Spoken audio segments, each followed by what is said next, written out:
Bismillahirrahmanirrahim. Alhamdulillahirabbil alamin. Wassalatu wassalamu ala asrafil anbiya'i wal mursalin wa ala alihi wa sahbihi ajma'in. Assalamualaikum warahmatullahi wabarakatuh. Dan selamat sejahtera kepada semua rakan-rakan media sosial saya yang sama ada berada di Facebook, Twitter, Instagram ataupun YouTube channel. Jadi saya harap rakan-rakan media sosial saya boleh berkongsi dengan rakan-rakan yang lain agar perkongsian yang kita jalani hari ini dapat memberi manfaat kepada seluruhnya.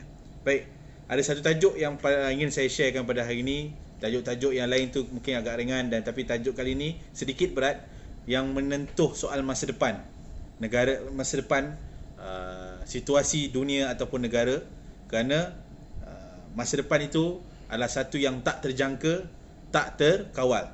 Okey, tetapi jika kita bersedia daripada sekarang, insya-Allah kita mampu untuk menguruskan keadaan yang tak terjangka, yang tak terkawal daripada masa akan datang. Iaitu beberapa ciri-ciri pemimpin sekolah abad ke-21. Ini ciri-ciri yang perlu ada kerana guru-guru yang berada sekarang ini, yang menjadi pemimpin-pemimpin sekolah ini dan juga pemimpin di peringkat jabatan ataupun di peringkat kementerian, merupakan mereka-mereka yang belajar, mengajar dalam versi abad ke-19. Okey? Tetapi bila mereka masuk ke abad ke-21 ini, cabaran yang begitu banyak dan apa ciri-ciri yang perlu kita atasi, yang perlu kita ada supaya kita mampu mengatasi masalah-masalah yang timbul. Pertama, pemimpin sekolah itu harus mempunyai kejujuran dan integriti yang baik. Integriti. Maksudnya, dalam setiap urusan pentadbiran kita, dalam setiap urusan untuk kita memutus keputusan yang terbaik untuk sekolah kita, di dalam abad ke-21 ini, ia harus diletakkan kepada kejujuran. Tidak ada nilai kepentingan diri masing-masing.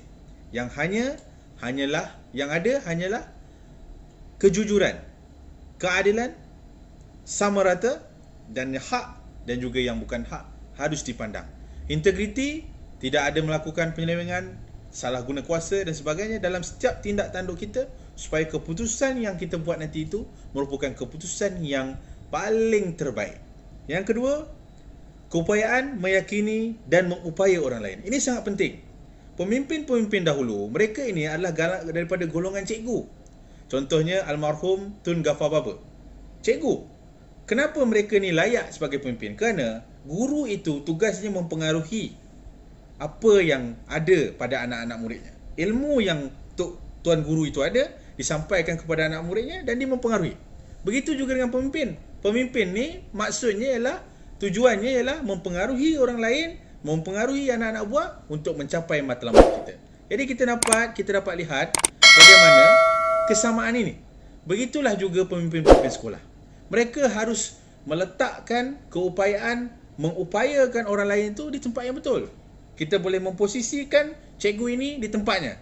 Cikgu yang mahir dalam bidang multimedia, kita letak di tempatnya. Cikgu yang mahir dalam bidang muzik, kita letak di tempatnya.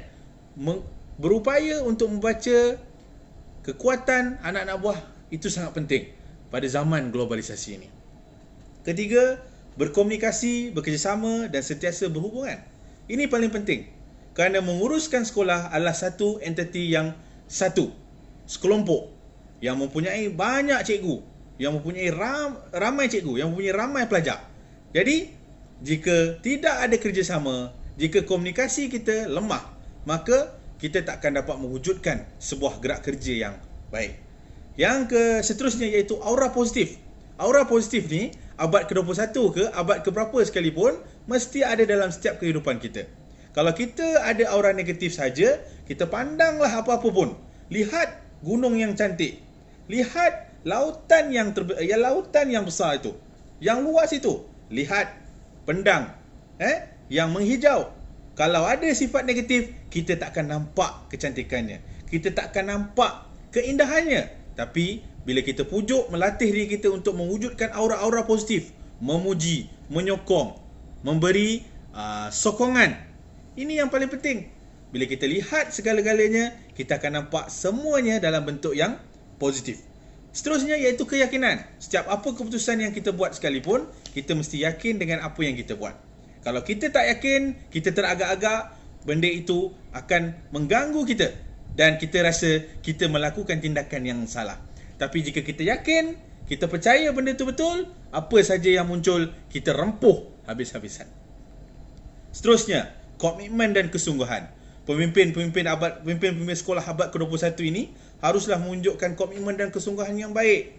Bukanlah sekadar hanya melepaskan patuk di tangga saja. Mesti berusaha bersungguh-sungguh. Kerana ini cabaran globalisasi. Kerana ini cabaran revolusi industri 4.0.